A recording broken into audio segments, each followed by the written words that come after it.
DiplomacyLight broadcast. With our guest, Dr. Jovan Kurbalija, we will reflect in broad strokes on the interplay between diplomacy and technology. We will seek the wisdom of the past, of what has worked towards peace and what has not. Dr. Jovan Kurbalija is the executive director of DiploFoundation and head of the Geneva internet platform.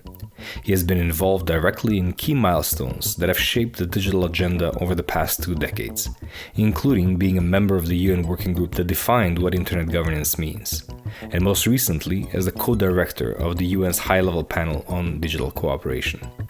He lectures in several prominent academic institutions, including the Diplomatic Academy of Vienna, the College of Europe, the University of St. Gallen, and the University of Southern California.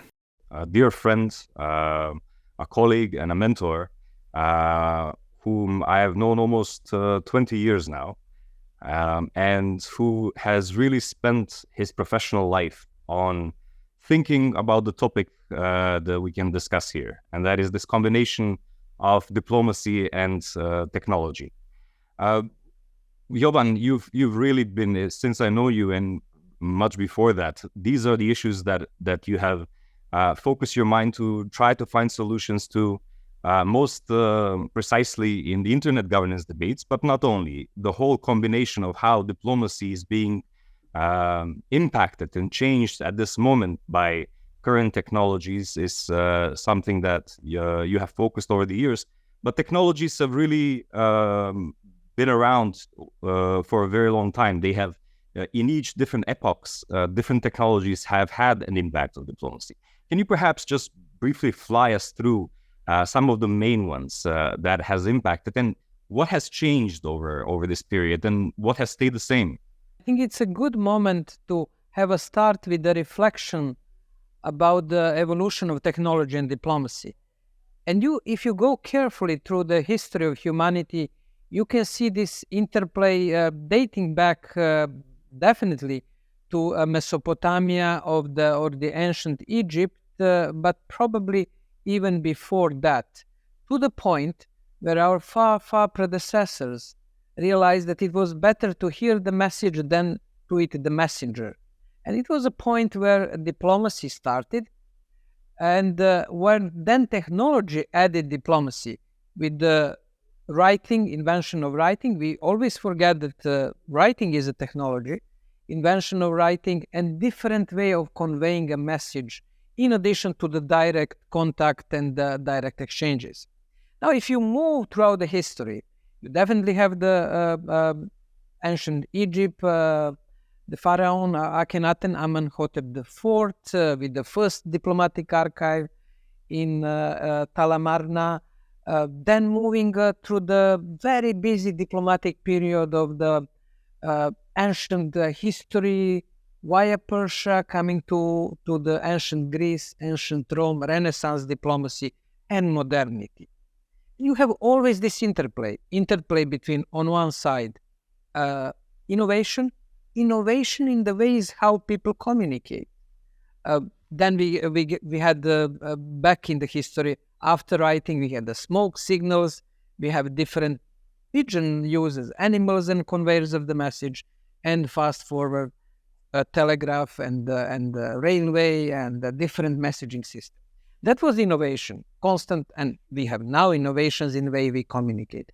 And then you have something which we can call tradition or constant in diplomacy. And this constant has been drive and aim of humans to solve their conflicts through the peaceful means.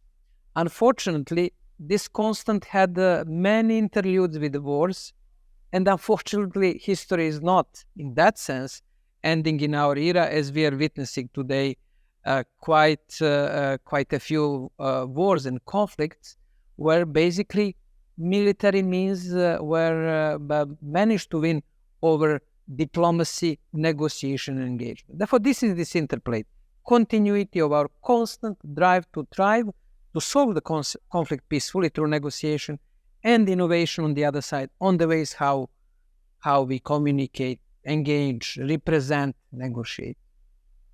These technologies, we can think of really positive ones, Gutenberg's printing press and the telegraph, the telephone, the radio. But really, there is another aspect of technology, and that is the ones used for war and for really the conflict that you mentioned. Perhaps we have become spoiled in a way that we've had a long period of relative calm, of course, without a major war between major powers. And this is the key thing. But this interplay of technologies being used for military means is also a part of technology, is it not? Yeah, definitely. I mean, always drive for innovation didn't come from diplomacy. It always come from either security field, military field, or economic field. I would say internet had that interplay with some security concerns after the Sputnik moment when the Soviets launched the Sputnik on the 4th of October, 1957, and then the reaction of the United States driven by fear that they were losing a scientific and technology competition, which with this perspective wasn't the case. But that was a moment where NASA was established, where DARPANET, predecessor of the internet, was established. Therefore, yes, military reasoning and security reasoning has been always an important driver of technological innovation. In very early days of the mechanic telegraph, Napoleon realized that it had a use for military operations. Therefore, one of the first mechanical telegraph lines were used by during Napoleonic Wars. And you have many examples with telegraph, with telephone, and later on all of those inventions. So if we go back, in your masterclass, and we can put the link here to your great masterclass over which you go over the history of this interplay between diplomacy and technology. What the golden age, as you say, of diplomacy has been really the period between the Napoleonic Wars, about this century between 1814 and the beginning of World War I, 1914.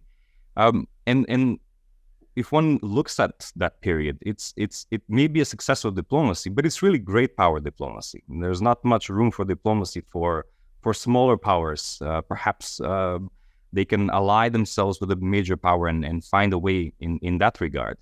But are we coming back, perhaps, to this great power competition that we had gotten accustomed to first in a bipolar world where this strategic stability perhaps provided some possibilities of progress, but also of, as I said, avoidance of major war. Now we're in the midst of really a major war in Europe with nuclear-powered country.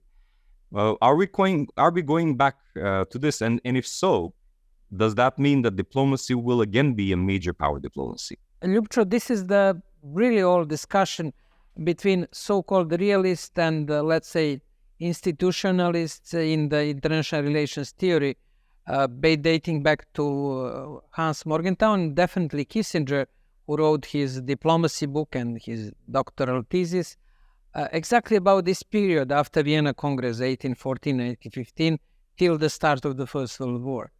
And that will be ongoing debate. I would say that Kissinger and his thinking and that type of school was based on power concern and the basic assumption that individuals, like states, tend to increase, are driven by the need to increase their power, economic, political, social, cultural power.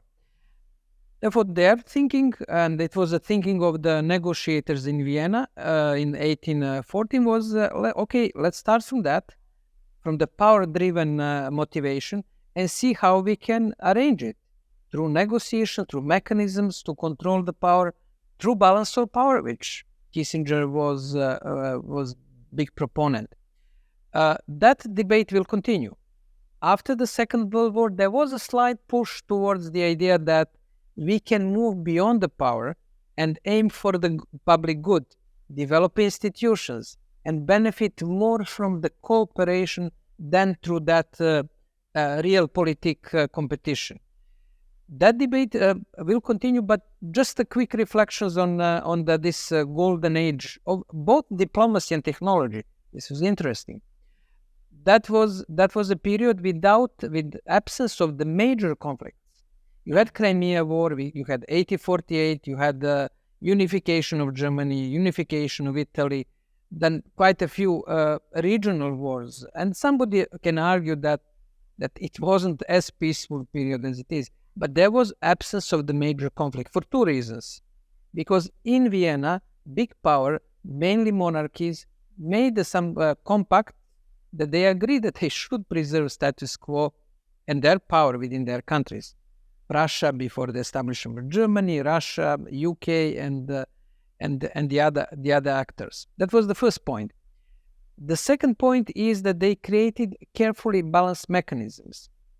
And Vienna Congress was a very interesting event where they spent 1 year basically having first a lot of fun, many parties. Kaiser spent a lot of money for entertainment.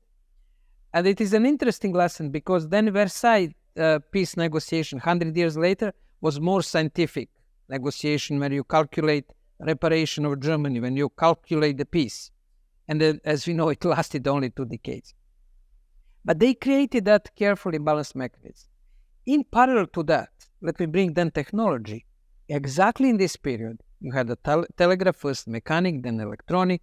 You had the telephone. You had radio communication closer to the First World War. And that interplay, I think diplomacy and technology had a really reinforcing some sort of public good, which was absence of the major conflict and absence of the war. And I think that period is still under research, especially Vienna Congress 1814, 1815. We have Kissinger's book, but it's still, I don't think that messages from that period are internalized among policymakers who are making decisions today, let's say in managing Ukraine crisis. So in the periods that we've just mentioned, the 1 century between 1814 and 1914, perhaps there was diplomacy and perhaps there was an avoidance of major power war. But at the same time, there was colonization, and perhaps it is a buildup for any potential future conflict where resources are gathered from the rest of the world and the Industrial Revolution is going. So it is again this kind of interplay of tension which is there, and the balance that you mentioned is at the same time with the tension. And I think that many people forget that when we're thinking of this balance of power, this Congress of Vienna, 19th century peace, and even obviously the period after World War II.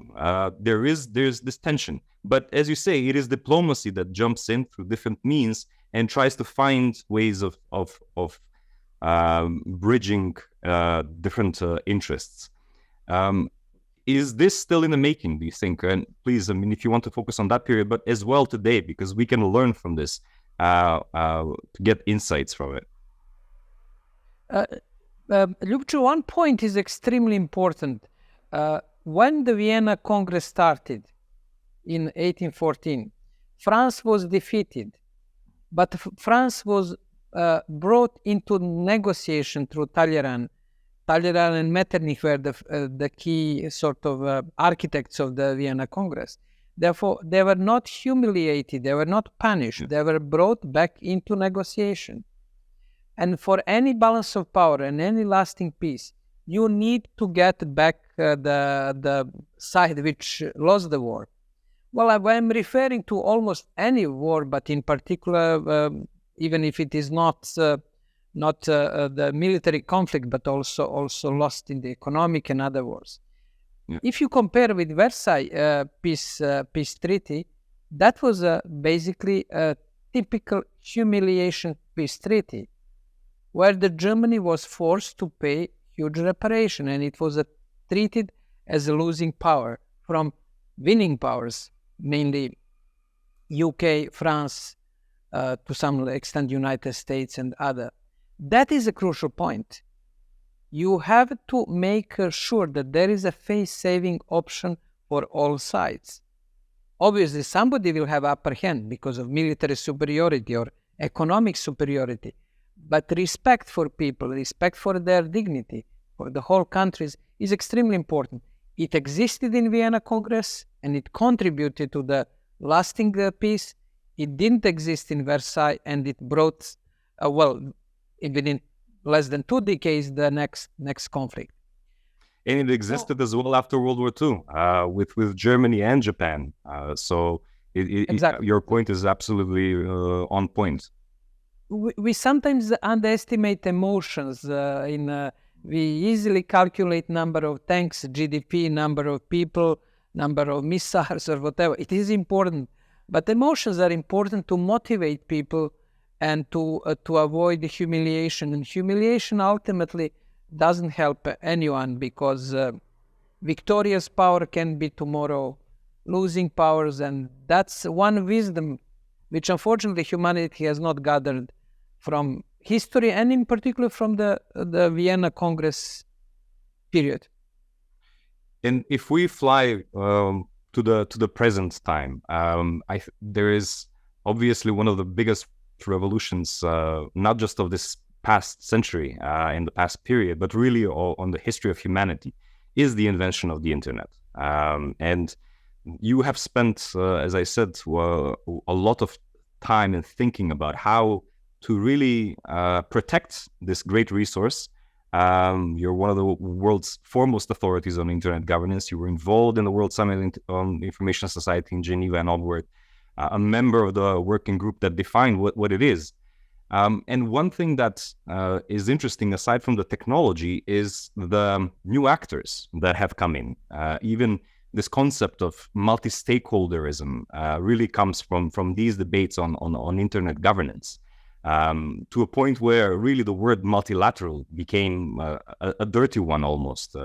How has this trust or distrust dynamic been evolving over the past, let's say, 20 years, or has it at all, between the stakeholder groups? Probably, while you were asking this question, I was thinking what contributed to real good developments, but also misinterpretation. And probably one should come to the social, cultural context in which internet was invented.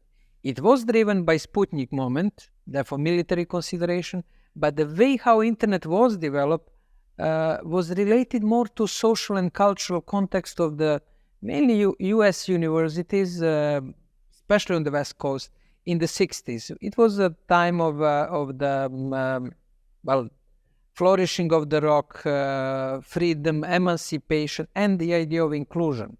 And internet came with quite a strong social culture undertone as a tool for inclusion, for empowerment, for strengthening public good, for sharing. And when you move fast forward from this time, 60s, 70s, when this idea was shaped, including TCP/IP standard, then the internet was in that initial phase, that element of empowerment.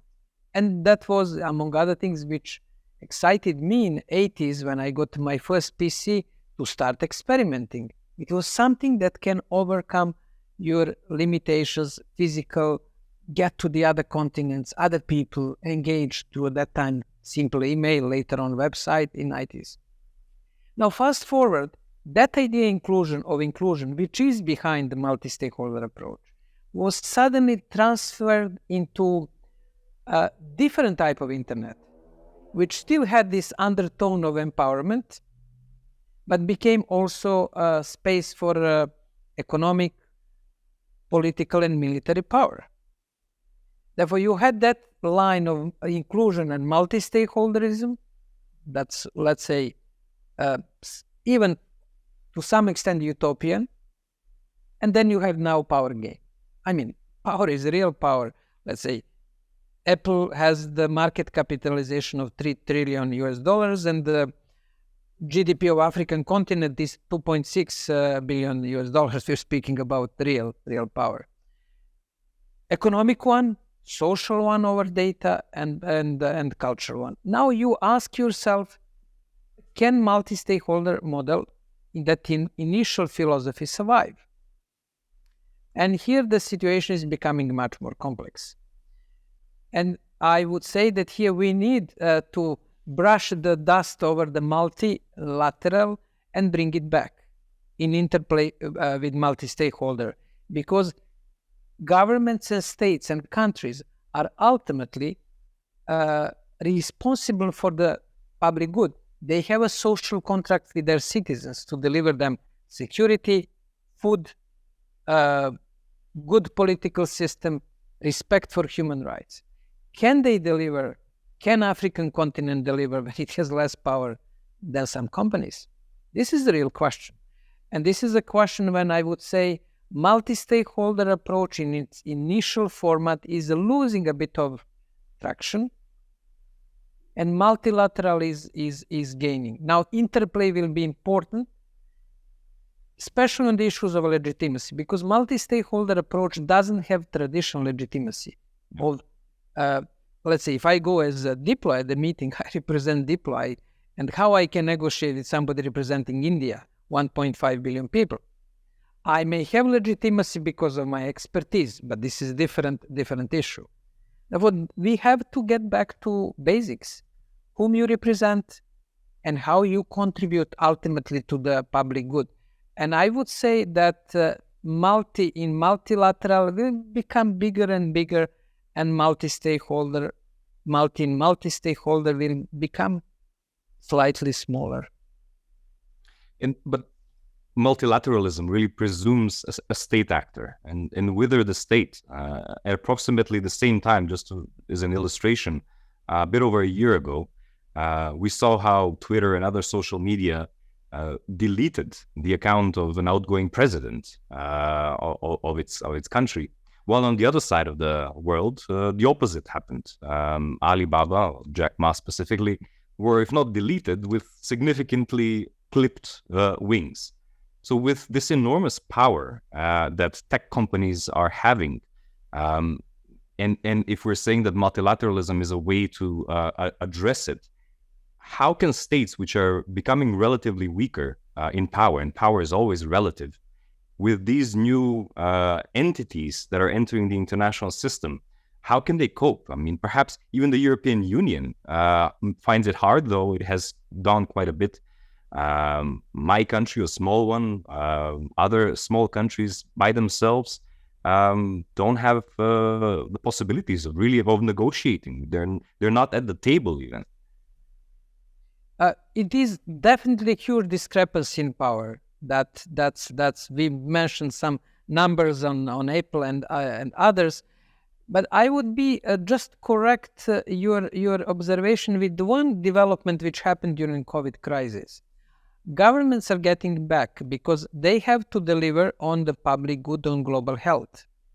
Therefore, companies were a bit less, although tech companies got relevance because of the remote work, Zoom and the other things, but governments were deciding the rules of the game. They were deciding about public health. They were voting for the huge economic incentive programs.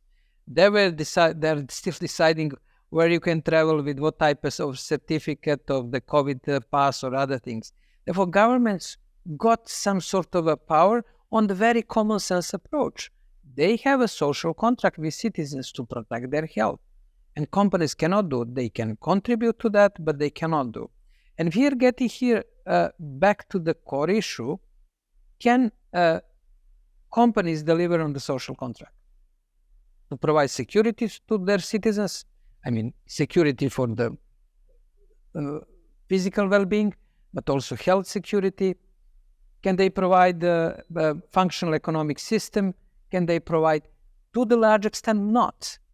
And this is the role of governments. And I would argue that governments will be regaining power in different ways. You mentioned the example of United States, China, European Union, depending on their political system. But you have a general tendency, I would say, in US Congress, definitely in Brussels, in Beijing, to name just a few capitals, as governments are trying to say, hey, we have to deliver on social contract to our citizens, and we cannot do it because we do not have any more means, since they are controlled by tech companies. Therefore, that interplay will be much more complex, My guess is that governments will be regaining more power, but we should ask a really basic common sense question. If not governments, I know it is very provocative, but maybe tech companies can become new governments. I'm not arguing for that, and I'm very critical on that point. But somebody has to provide security, fix roads, ensure that the economy functions, and other. Maybe companies will be new candidates. It will be rather Orwellian in the future, but we have to have a clarity of discussion. What is the purpose of governing, and what are the respective roles of all of these actors? For me, governments should ensure the public order, public good. Companies should provide services, contribute with the goods, with agility, with innovation. Civil society, academia should ensure that all of major actors, meaning governments and businesses, are kept in the control through some sort of feedback, writing activities, civil society activities, and other issues. And the internet is a good medium for that, and it has really, on the one hand, served that purpose. It has provided and facilitated a lot of these possibilities of health services being brought online, etc. But there's always been this fear, especially among those who are specialists in it, of this possibility of what is called splinternet. Since the beginning of the internet governance debate, we've seen a lot of discussions. Well, what if at that time the US, which was its Department of Commerce, was in charge of the top-level domain, takes off another country top-level domain and just takes it off the internet? We had a call just a week ago, I think, by Ukraine to do that with Russia, and luckily this was not adhered to by ICANN.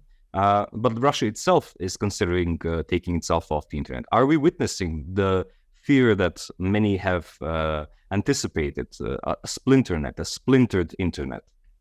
Yeah, definitely. There is a huge risk, and I think Ukraine war could be a point where we may face as one of sort of collateral damages. That term is not very nice to use, but collateral damage could be the end of the internet. We know. I hope it won't happen, but it is important to keep in mind that United States has been benevolent protector of the internet. Even at the time when US had a direct control over the ICANN and domain name system, it never removed the country from the internet, even in the case when there was a legal basis.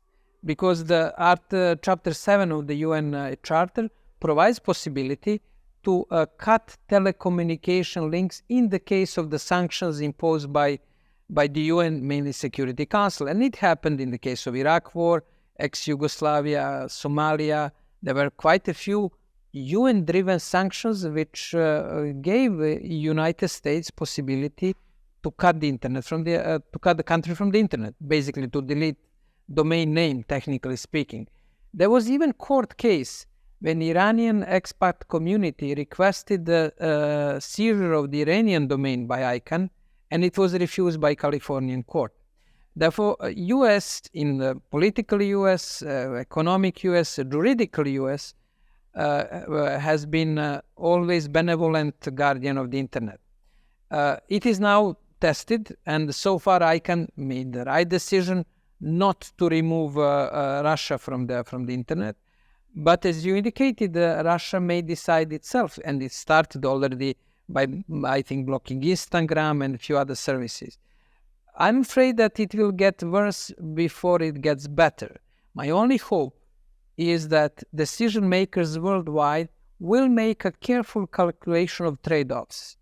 What they are gaining from integrated internet in economic terms, in terms of keeping their, let's say, broader society together. We live on the time of migrants.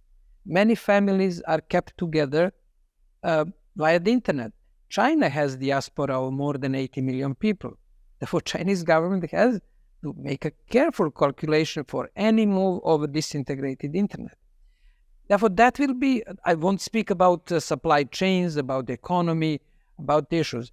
Therefore, that's a delicate decision which has to be made with the clear calculation of benefits and losses and trade-offs. And I guess that many societies worldwide, including societies which are now in the conflict, Russia, Ukraine, but also other societies, will have to see what they will gain or lose with the possibility of disintegrated internet. I think the losses will be main. They may not be seen currently, but that has to be an informed decision. I don't think that it should be put under the carpet. That should be an informed decision of society and their representatives, governments and other actors. So how do we pass on to the next generations our shared heritage and protect it from being privatized? And what is the role of diplomacy in this? Yeah, this is our responsibility, not towards only each other or people who live currently on this rock in the Milky Way, but it is a responsibility also to future generations, as we get from the previous generation more or less civilization in the relatively good shape, culturally, economically, politically. The question is what we are going to pass to the next generation. I won't speak about climate change, about conflicts, but about the internet. Are we going to pass to them a rich heritage that we got, which is a public good, from Aristotle to Tolstoy, Shakespeare, and other, to wisdom of the ordinary people? Or is it going to be captured by the artificial intelligence patents, which there is a huge risk? We often focus on data in current discussion, but what is really important is who is going to own and how the patterns of human creativity, invention, and reflections. My deep conviction is that it should remain public good, as it has been for centuries, and we should deliver it to the future generations and give them a chance to create their own world, hopefully better and peaceful than our world, especially these days. Thank you very much. On that note, let me thank you once again for coming to this podcast, for sharing your knowledge, and really a great discussion. Always invited back. Diplomacy Light Broadcast. Light.